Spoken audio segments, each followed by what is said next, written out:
Hey guys, I am Ash, and this is Saf, and we're here in Dragonheir Silent Gods. This is a sponsored channel, sponsored video, and we're here to talk mistakes. We're here to talk mistakes. Saf, what's up, man? How you been? I'm doing good, thanks. How are you doing today? I'm doing great, man. I've made my fair share of mistakes, dude, in every game that I've ever played, but that's how we learn, ultimately, right? But our job here is to hopefully help players out there, especially beginners to this game, to avoid some of the more common pitfalls, because let's be real, dude, this game, like, it throws a lot at you, right? Like, there's different dungeons, there's different heroes, there's different quests, there's everything, right? And it kind of just gets more complicated in some ways, even beyond that. So today, we have the pro, Saf, who's been playing this game for over a year now. Is that safe to say? Is that 9 months? 9 months. 9 months. We'll So go with 9 months. We have a 9-month vet paired with a 2-month vet. And we're going to give you some mistakes that we kind of wish that we knew about earlier on. Saf, you're the pro, man.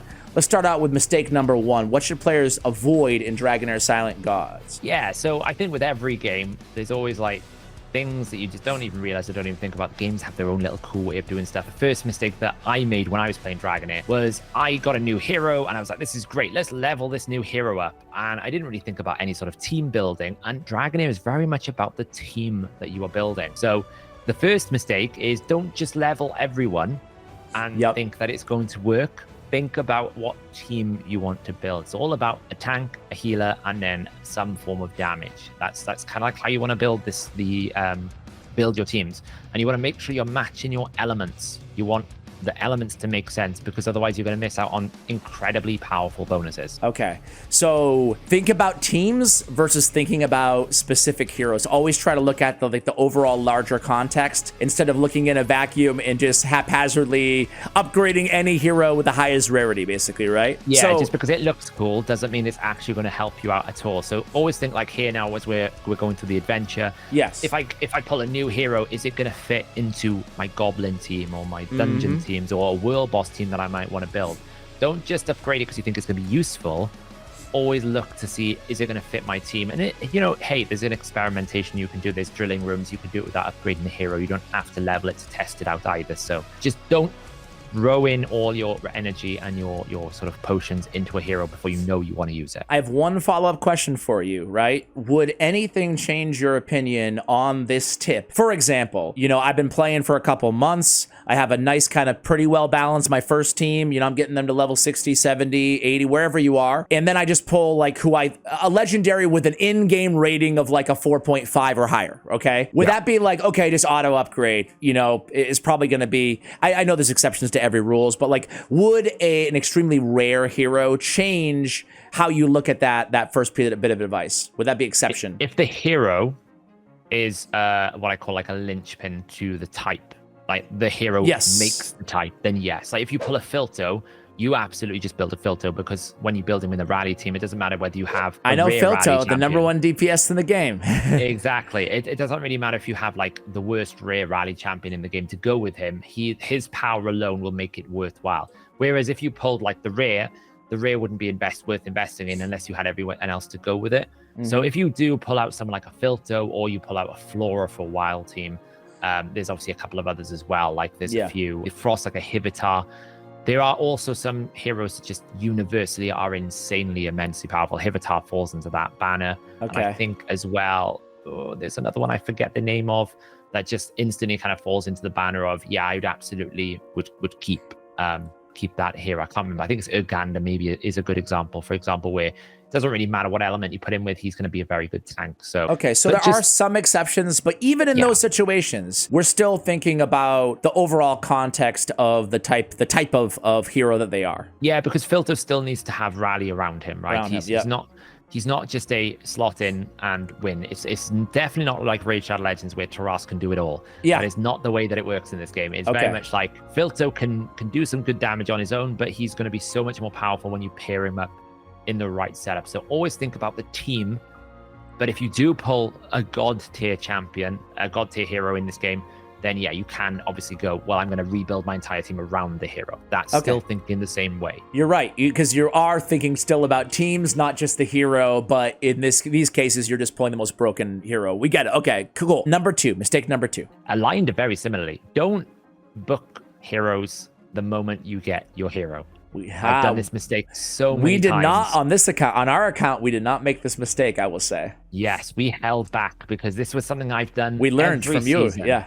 Yeah. Every season. The first season I booked, I can't remember which hero it was. I think I booked, it was a hero I thought would be really good, and then I actually didn't have much use for it, and you can't refund it. It's locked. It doesn't work in the season start Clip Sidra event. You basically, you book it, you lose it. And books are very difficult to acquire. It's probably the most like the rarest item to acquire in the game. Is the most valuable one. Some follow-ups out the gate here. We have Garius, for example, right? He's one of our best heroes on the entire account. We have a whole video talking about like how to get the best rare and epic hero for $1, £1, £1, $1. And we have Garius here, but we still haven't fully upgraded him, right? So why not? I mean, I hear your advice, but like, when is the right time? If it's not right away, then it is right probably now. Okay, we probably should absolutely book him right now. We will use, because he is going to form like a linchpin to a lot of our teams. So therefore, great. If I'm using him in Adventure, I'm using him in Vortex, I'm using him in Goblins, I'm using him in Grave of Venom. Then why not? I'm using him everywhere. So wait for a hero to earn it, so to speak, yes, to become a linchpin on your teams before you decide to invest. Even if you summon an OP legendary, wait to see, 100%. To our earlier point, like your point, wait to see that they actually fit into what you're actually going to be using them. 100%, because there are ways that you can avoid having to book heroes. There are sort of builds that you can adapt to, where there's an artifact which is actually on Vinyara right now. You can see that artifact there is going to return some ultimate energy back every single time that she uses her ultimate energy. So if I haven't got the legendary books, I can reduce the cooldown that I would have got from the book by building skill haste and this ability to get it into the level that I need. Some hero abilities, you might not even need to book them. If the boss is on like a 30-second counter and you need to do an ability once per turn, well, you don't need to book them at that point then, because, well, they don't need it. Like, you can see we've got our books ready. I was waiting for us to do a proper like team building session. To be fair, I don't want to. Yeah, like I was going to ask you about why are we not doing Vinyara, but the truth is we've been kind of saving to do a like massive upgrade and prioritize everything. But the point still stands. So the right time to, if it's not immediately, it's let them prove it to you. Okay. Yes. And more importantly, for example, we've just completed our first summoning event for the Utior event, or our next summoning event, I should say. And we pulled a brand new set of legendary heroes. So if we were to rush to book our legendary heroes that we got the first time, and then I think we've pulled like Sagamir, and we've pulled Ivelios. This is our last video. In case you missed it, guys, we got lucky again. We're ruining it. Actually, we haven't. Well, this is a good example right here, right? Because we were really excited when we got this guy, Holshadir. Is that how you say his name? Holshadir? I call him Hockadir because I'm Welsh. Hockadir. So. Okay. But like, we were really excited when we got him, but we didn't just, he's still at level 1, right? Because he doesn't fit into exactly what we're trying to do right now. I'm sure he will at some point, but Sagamir, like you just referenced earlier as well, we're just going to try to be strategic about it. My final follow-up on this one, Saf, is going to be, does rarity matter to this equation? In other words, is it that big of a deal to fully upgrade a rare? I'm assuming, that the resources are going to be a lot less rare. You will find there's more rare books than epic, and more epics than legendaries. It's the legendaries, I would say, is the biggest warning. Rares, until you get into like once you get into like towards the latter half of season 2, you've kind of earned enough rare books to we've actually skilled up. Exactly. I skilled up Hexandra because we will use her. We had so many poison heroes and we've been using Sigrid. We should absolutely we skilled her up as well. Yep. So you can see I took the liberty of touching. This actually speaks to the point, because I'm scared to mess with our heroes, because the way that we do things on the account here is Saf handles the upgrades and the team building, and I handle just progressing in adventure and whatnot. But I mess around a little bit, and the rares I'm not scared to book. I'm like, we're not gonna. Who cares about that, right? But again, we're looking at the rares early on that you're absolutely using. Like Sigrid, we know is going to have huge value. Hexandra is a healer. And also try to think about the role as well. A little bit of an extension to the tip. Do you need your damage dealer to do 5% more damage, or do you need your healer to be able to heal 3 seconds less? The value of those abilities will change as well. If your tank already does 100% decrease attack and you don't need to make him go quicker, then you don't really need to waste the legendary books or the epic books improving what it already does really well. But if you're using them everywhere, then that's really, you should always invest in the heroes that you are using. Makes perfect sense to me, man. What's well, actually, number 3, I think I can handle because number 3 is something that we actually made a little bit of a mistake here. You guys may have noticed, some of you regular viewers, we appreciate you guys in the comments, by the way, is we made an alliance. We were really excited about it, and then it turns out that our server was full, basically. So no one could join our little alliance. So actually one person did. So yeah, we got one, which is better than nothing. But unfortunately, we're gonna have to dismember this alliance and join a new one. Join an alliance early, get established with an alliance who's around your same, obviously, level progression wise as you in the game. It's important to do that, and we've been neglecting that. So what have we been missing out on, Saf? It's mainly the alliance deal. So if you head over to the alliance, I'm gonna leave it. No, we'll stay in here a second. Yeah. This is what we're really missing out on. If you click on the reward previous, it's basically, I know you like your raid comparisons. Yes. These are the CVC tournaments, right? You get a huge payout.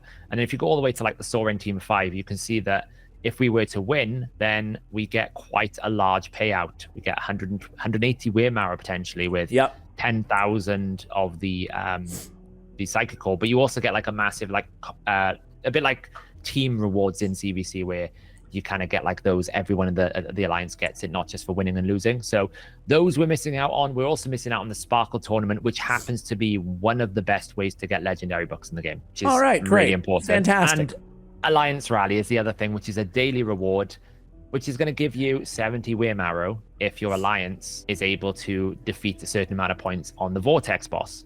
I think have been very, very behind on Vortex boss, so we will be getting onto that I need to build our Vortex team. But if you do the Vortex team every day, you walk away with 70 Weirmarrow. 70 Weirmarrow over a 90-day season is a lot of legendary summons. Agree. So that's a bummer that we're missing out on that. And so is, I guess we'll give a big shout to Mattress Babe. Hey now.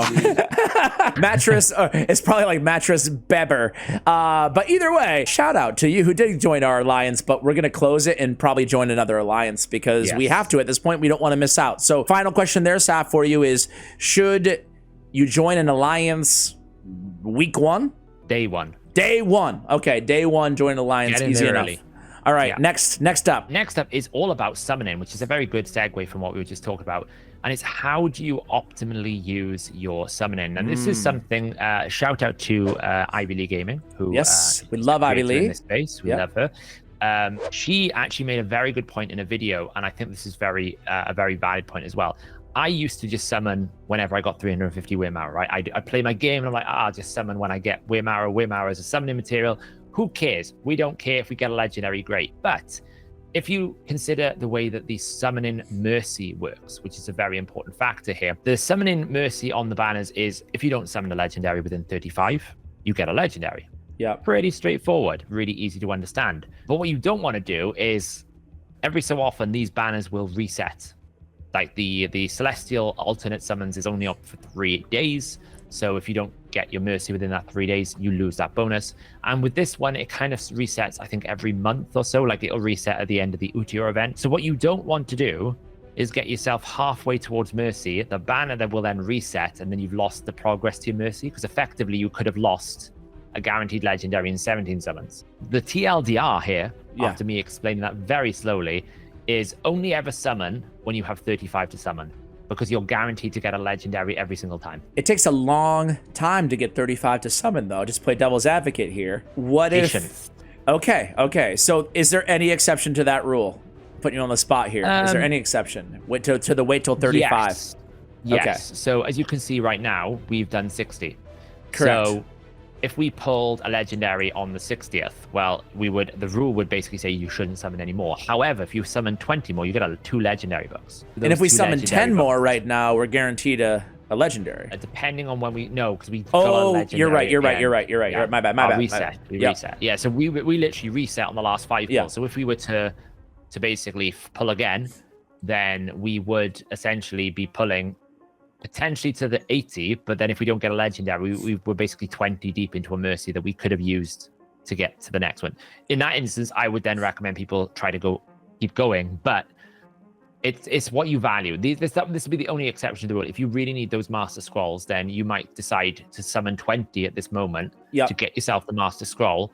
And whether you get a legendary or not, you just go, I'm happy with it. If you can then get more, great. But you'd be better off, right? Going all the way to 100, I guess, right? If you were gonna do it, I mean, not so much the 100, but to your next legendary pull, because obviously every time you pull legendary, true. It mercy reset. So if you get to your 80th and you pull legendary, great, you maximized your efficiency because you got a legendary in 20 and 2 legendary books. But if you didn't, then you've got 15 more to pull and you would get a legendary. So what you don't want to do is sit in there and go, oh, I'm just going to stop at 80 and then potentially reset your mercy. So you might have to go another 35, because effectively then your next legendary was 55 summons, not 35, because you wasted your mercy. So it's a complicated thing to explain. The best way to do it is, unless there's some sort of reward at the end of something that's less than 35, never summon unless you actually have 35 available. And you really don't want to anyway. You want to summon right at the start of the season.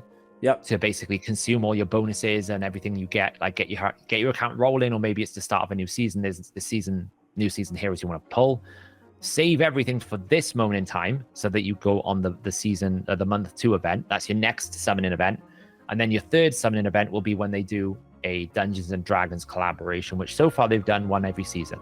Okay. So assuming that's what's going to happen. If they don't do that, then you can save it all for the start of next season and do a mega pull and get all of your summons then. Okay, sounds good. That's easy enough. I think that maybe we should have stopped at or I should have stopped asking follow-ups at the rule of 35. Got it. Rule of 35 is the best way to understand it. Don't summon until I can summon 35, because I'm guaranteed a legendary. That's the way to look at it. Okay, fantastic, man. What do we have? What do we have as our 5th mistake to avoid? So this one is not a mistake so much as it's how to not make yourself go insane. Kind of I love that. You know, it's a quality of life, good way to manage your account kind of tip that a lot of players that I've helped, especially some other content creators who started playing the game, struggled with understanding how to manage gearing in the game. And I always say, run it via a team. So you can see they've improved the UI recently. On your hero page, we've got the team page at the top there. So you can click on team, and that will basically show you all of your saved teams. When you save a team, you can save their equipment plan. So if you, for example, this is our Goblin team at the moment, and I've basically saved what I know works for Goblin. So instead of trying to re-gear a hero, I always manage all of my gear based on a team, which means that if I go and do another top content piece, I can just hit load equipment. My team's loaded. If I want to go back to a different content area, I can just go load equipment. What you don't want to do is not save your team. If you don't take advantage of this teams feature and you don't have your team saved, the next time you go back to that dungeon, you're going to not have any memory or recollection of what you did to successfully beat that dungeon. So you always want to leverage teams. Don't ignore teams. That's the tip that I'm giving here. This is great. And we talked about this a lot off air. So maybe just for like beginners who haven't done anything with teams, maybe rewind it just a little bit to how to set up a team. So I mean, it might be a good video, but like the TLDR version, right? So you can do that. You load your heroes that you want. Do you recommend just doing the run, finding what works first, and then doing it that way, or do you just come in here and okay? So what I would do is normally I arrive at a dungeon if I've not built it before. So like you just arrived at the heretical ruins there, for example. Sure. So you can literally walk up to the heretical ruins and go, okay, this is a new dungeon that I need to defeat. All right. Which, I'm gonna need a team. This is a very important one because it gives you access to one of the first upgrade materials, which is crystals, right? These are like for you raid aficionados, jewelry, accessories, right? Okay. So it's a spider. This is one part of spider. There's 2 different dungeons, right? So essentially here we need to build a team. So what you would normally do is you would click the flag. It looks like a surrender. It's not actually. It's build a team on the right hand side above auto raid, and that takes you to your team builder. And what we would do is we create a team. And then what it will do is it will allow us to pick what team we want, and then we can position it based on what we want to do. So you could just pick some random people. Let's pretend that we wanted these guys, which might not be super far off. We're going to ruin our mistake number 1, which is don't mix and match elements here. Oh, yeah. One of every element. I was just showing you another bonus tip of what not to do, guys. You understand? Okay. So we should go 5. Something like that. Who would you recommend? For this, you can just put anyone in. It's fine. Okay. All right. So we have our elements. We have our team. So you we just save team. And then what you essentially get in the team is basically a skill timing, which we'll probably cover in a dedicated video. Yeah. That's too much for right now. Too much for right now. Absolutely. Yep. But more importantly, it's an equipment plan. So yes. right now, we haven't got anything. It'll basically use, when you create a team, what your heroes currently have. So there's lots of gaps. But what you can do, for example, is if you come out of this window, you would basically, once you've built it, you would say, I want to use this team by hitting the button on the right-hand side. And it will plonk them in the map view when you come out of this menu. And now you can position them and you can do what you want. And what we would do here now is we would Does it save the positioning too, or just the team? It does. No, it saves everything. Okay, cool. So what you do now is, like, for example, say like we need to gear our Thea. Let's just click on Thea at the bottom when you've got there. Yep. And we need to put gear. So we go to upgrade. Great. And we would put any random gloves. Whatever gear we wanted. Okay. Excellent. Now, when you come out of this window, you'll notice on the bottom right-hand side, immediately, when you come out of this back to the team, that it's now got a little warning flag. Because what it's telling you is you have equipment on your heroes that doesn't match the plan that you saved. And it's asking you, do you want to save it or do you want to load the original plan? So what you do is you click save. Great. That's so now super easy. Back, the way they made it. Everything. Okay. That's the way it works. All right, when you come back to this, you could have re-geared every single hero. You could have stripped every single item away from them. Yep. You come back here, you press that button, you click load, and now you have exactly the configuration that may have worked for you last time. This is why I say don't ignore this feature, because this is how you manage your gear. Otherwise, you will lose track. And everything else is pretty intuitive, man. Like, let's just say, oh, we got an upgrade here. Just slide somebody else in and save the team. That's it. All right, cool. Awesome, man. Well, those are 5 great tips. Hopefully, it helped everybody else watching right now. Any final thoughts, Saf? No, I think don't make the mistakes that myself and yourself did. The idiots of Ash and Saf. And if you learn from our mistakes, you will succeed in Dragonheir, and you'll have a lot of fun doing it. Absolutely. Idiots signing out. Guys, thanks for watching. Much love, and as always, take care.